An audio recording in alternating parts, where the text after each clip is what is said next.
di mana dalam pendahuluan ini terdapat definisi dari gagal ginjal akut dan juga apa itu ginjal. Yang pertama, apa itu ginjal? Ginjal adalah sepasang organ yang berbentuk seperti kacang dengan panjang 4-5 inci yang terletak di antara rongga abdomen atau rongga perut. Nah, ginjal sendiri itu dia berfungsi dalam mempertahankan atau mengatur keseimbangan cairan tubuh. Nah, ada pun gagal ginjal akut. Apa itu gagal ginjal akut? Gagal ginjal akut merupakan sindrom klinis yang secara umum ditentukan melalui penurunan mendadak fungsi ginjal yang secara tiba-tiba dan bersifat sementara atau reversibel. Terus gagal ginjal akut ini dia bisa dilihat melalui perubahan nilai laboratoriumnya seperti kreatinin serum, nitrogen urea darah, dan produksi keluaran urinnya.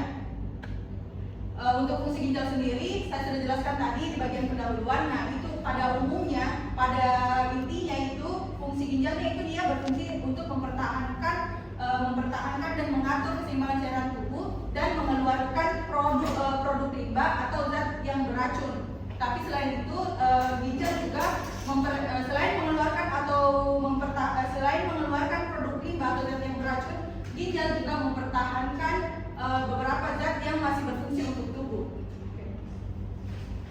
Nah, untuk fisiologi ginjal itu, ginjal sendiri itu dia umumnya atau normalnya dia setiap ginjal terdiri dari 1 juta nefron yang bekerja dalam proses absorpsi, filtrasi, dan juga ekskresi ginjal, di mana alurnya itu dia darah kotor masuk, lalu ditubulus contortus proximal, lalu setelah itu masuk turun ke lengkung Henle, lalu naik ke tubulus kolektif, naik ke tubulus contortus distal, lalu ke tubulus kolektivus, lalu urin keluar. Nah, urin keluar dan setelah itu darah bersihnya keluar. Ini tadi fisiologi ginjalnya, di mana setiap ginjal memiliki sekitar 1 juta nefron yang bekerja melalui 3 proses utama, yaitu filtrasi glomerulus, reabsorpsi tubulus, dan sekresi tubulus. Untuk patofisiologi dan etiologinya sendiri, patofisiologi gagal ginjal akut berdasarkan etiologinya itu dia terbagi menjadi tiga kategori. Yang pertama ada pre-renal azotemia.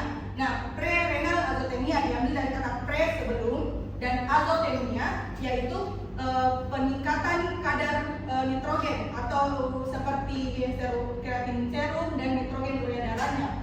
Nah, di mana pada pre-renal azotemia ini ginjalnya itu dia sebenarnya sehat. Yang bermasalah itu dia aliran darahnya ke ginjal. Aliran darah ke ginjal itu dia bermasalah sehingga tekanan dalam penyaringnya atau fungsi kekuatan glomerulusnya itu dia berkurang sehingga menyebabkan penurunan aliran darah atau perfusi ke ginjal. Yang dimana hal ini dapat disebabkan karena hipovolemia atau hipovolemia itu bisa dikatakan dehidrasi, penurunan CO atau cardiac output atau denyut jantung, dan gangguan autoregulasi yang bisa disebabkan karena obat-obatan seperti NSAID.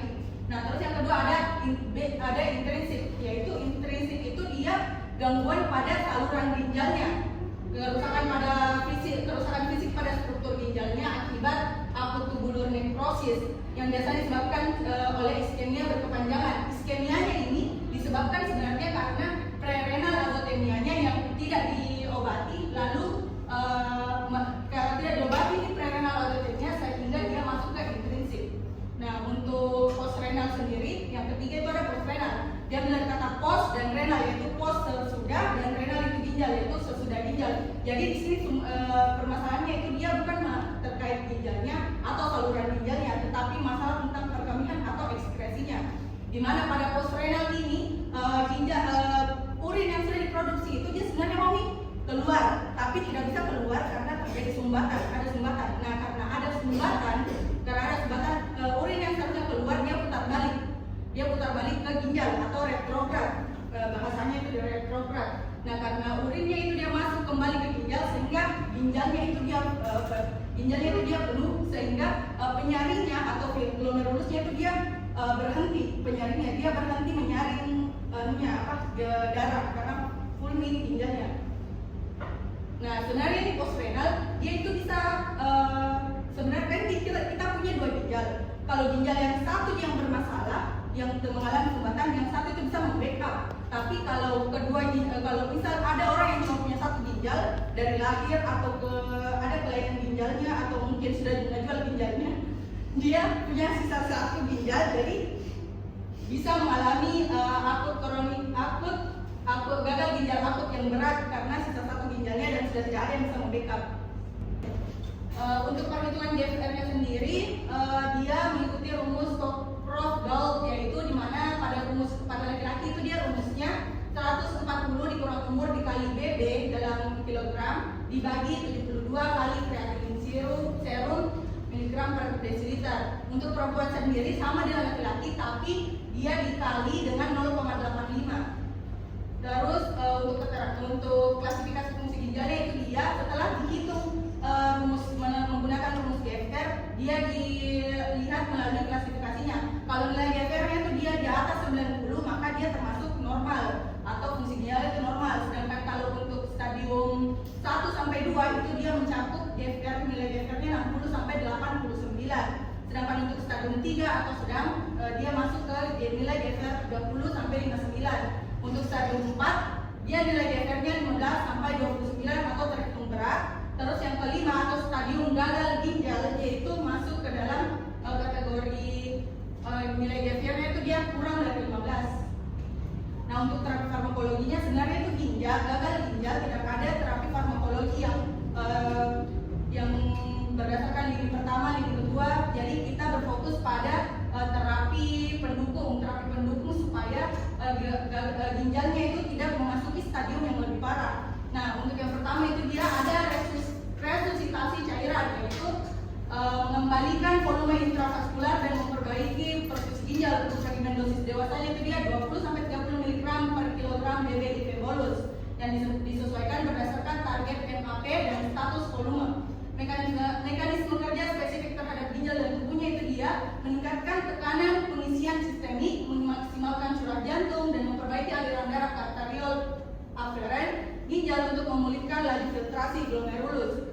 Terus ada diuretik kuat atau furosemid, di mana furosemid ini dia berfungsi mengatasi kelebihan cairan dan edema paru, yaitu untuk regimen dosisnya itu dia ada bolus 20 sampai 40 mg IV awal. Untuk infus kontinunya itu dia 10 sampai 20 mg per jam jika respon bolusnya itu dia tidak adekuat. Terus untuk mekanismenya itu dia menghambat simporter natrium, kalium dan kreatin pada lengkungan Henle ascendent bagian tebal, yaitu menurunkan reabsorpsi natrium sehingga memicu diuresis untuk mengurangi preluat jantung, yaitu bukan untuk memulihkan LFG. Terus yang ketiga ada vasopresor, di mana vasopresor ini dia tujuan terapinya itu mempertahankan tekanan darah sistemik dan MAP atau mean arterial pressure, dan regimen dosisnya yang digunakan itu dia 0,05 sampai 0,5 mcg per kilogram berat badan per menit via infus kontinu.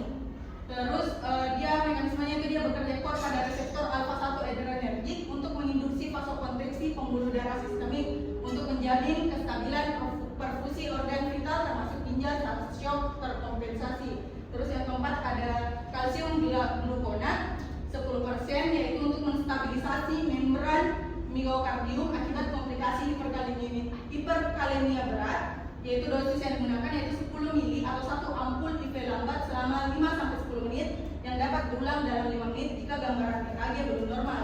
Nah, untuk mekanisme kerjanya itu dia mengantagonis efek peningkatan kalium ekstraseluler pada ambang potensial aksi sel otot jantung secara langsung. Nah, untuk mencegah terjadinya aritmia letal atau seperti ventricular fibrillation dan tidak menurunkan kadar kalium serum. Terus terapi farmakologinya yang lanjut itu insulin reguler plus dextrosa 40% untuk menurunkan kadar kalium plasma secara cepat dengan retribusinya ke intrasel. Nah, dosisnya itu dia 5 sampai 10 unit insulin reguler dalam 50 mili dextrosa 40% diberikan secara bonus IV lambat. Terus ada mekanismenya insulin mengaktifasi pompa natrium dan kalium ATPase pada otot rangka dan jaringan adiposa, mendorong kalium masuk ke dalam intrasel. Dextrosa ditambahkan untuk memitigasi risiko hipoglikemia berat. Terus ada polisitren sulfonat, yaitu berfungsi dalam mengeliminasi permanen kelebihan kalium dari dalam tubuh melalui intratus gastrointestinal. Dosisnya 15-30 gram, diberikan secara oral atau enema retensi, diulang tiap 6-8 jam, indikasi sesuai indikasi klinisnya. Nah, untuk mekanismenya itu berfungsi sebagai resin penukar ion di lumen usus besar, melepaskan ion natrium atau kalsium dan mengikat ion kalium bebas dari mukosa usus, kemudian dibuang melalui feses.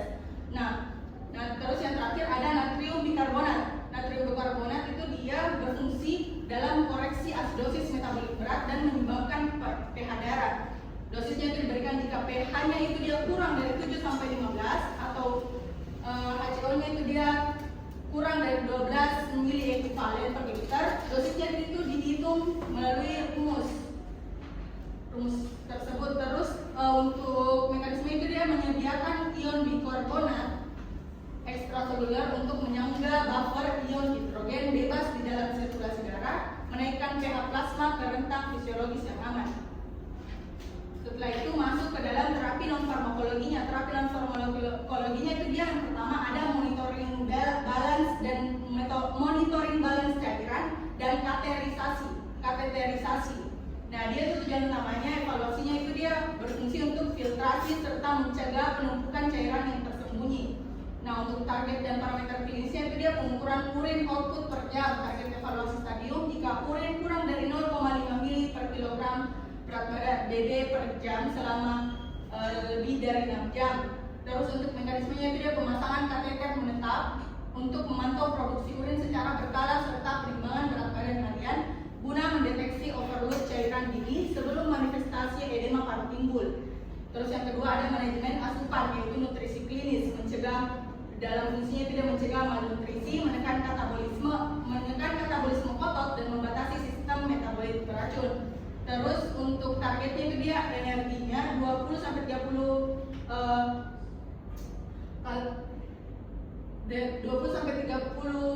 kalori per kilogram BB per hari. Terus ada protein non dialisis 0,8 sampai 1,0 gram per kilogram BB per hari, protein dialisis 1,0 sampai 1,5 gram kilogram BB per hari, dan maksnya itu dia 1,7 kilogram pada CRRT. Nah, mekanismenya itu dia pemberian kalori yang adekuat, mencegah pemecahan protein tubuh atau gluconeogenesis yang dapat memperparah kadar ureum. Pembatasan protein dilakukan pada pradialisis untuk menekan uremia, sedangkan pada dialisis ditingkatkan karena asam amino bilang selama proses filtrasi mesin. Terus ada terapi non farmakologi restriksi elektrolit diet, yaitu mencegah akumulasi elektrolit berbahaya akibat penurunan sekresi ginjal.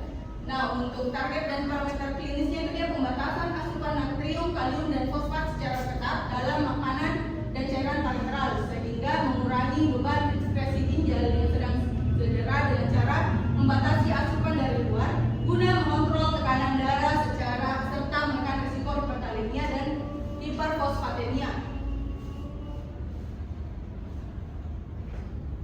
Terus ada monitoring balance dan cairan. Terus ada terapi pengganti ginjal. Terapi pengganti ginjal atau RRT atau dialisis, yaitu dia fungsinya mengambil alih fungsi filtrasi, regulasi cairan dan ekskresi gagal yang dilakukan ginjal asli. Ya, terus untuk targetnya itu dia inisiasi segera saat memenuhi indikasi mutlak. Kriterianya itu dia ada AEIOU, yaitu A acidosis refraktor di mana pH-nya itu dia kurang dari 7,15. Terus ada elektrolit, yaitu hiperkalemia di mana di atas 6,5 mg ekuivalen per liter. Terus ada I intoksikasi zat terlarut, O overload cairan atau edema paru. Terus U uremia atau ensefalopati atau perikarditis. Terus untuk mekanisme ini itu menggunakan membran semipermeabel buatan pada mesin hemodialisis atau continuous renal replacement therapy atau CRRT untuk membuang toksin uremik secara difusi atau konveksi serta menahan kelebihan cairan tubuh secara ultrafiltrasi. Terus yang terakhir ada dekompresi urgensi, yaitu pada kasus postrenal dia itu menghilangkan hambatan aliran urin yang seperti yang saya jelaskan tadi, terjadi hambatan untuk memulihkan tekanan hidrostatik ginjal.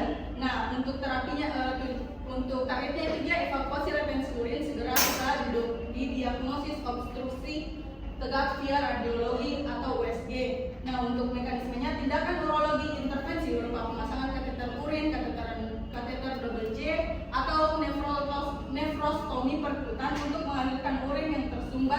batu, tumor atau struktur guna memulihkan fungsi filtrasi nefron. Nah, untuk kesimpulannya sendiri itu dia gagal ginjal akut atau akut koronari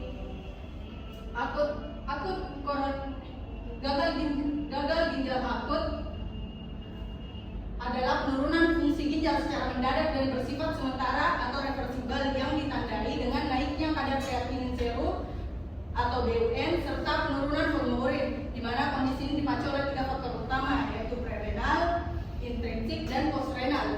Di mana pada gagal ginjal akut ini tidak ada obat penawar khusus atau tata laksananya itu dia berfokus pada terapi suportif seperti menghentikan obat perusak ginjal dan memberikan infus cairan kristaloid secara bijak untuk mencegah kelebihan cairan atau overload. Yaitu terus ada obat diuretik yang hanya digunakan untuk mengatasi penumpukan cairan dan dosis obat lain yang harus disesuaikan dengan fungsi ginjal pasien. Jika terjadi komplikasi berat yang gagal diatasi dengan obat-obatan yang terangkum dalam video tadi, presentasi tadi, maka dilihat dulu AIOU-nya, yaitu maka dilakukan terapi pengganti ginjal, yaitu RRT atau cuci darah yang harus segera dilakukan.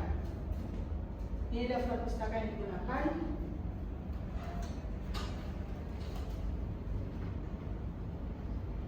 Baik, sekian presentasi dari saya. Apakah ada yang ingin ditanyakan dari presentasi? Kalau tidak ada, saya akhiri. Terima kasih. Mohon maaf jika ada salah kata. Lebih dan kurangnya mohon maafkan. Wassalamualaikum warahmatullahi wabarakatuh. Waalaikumsalam.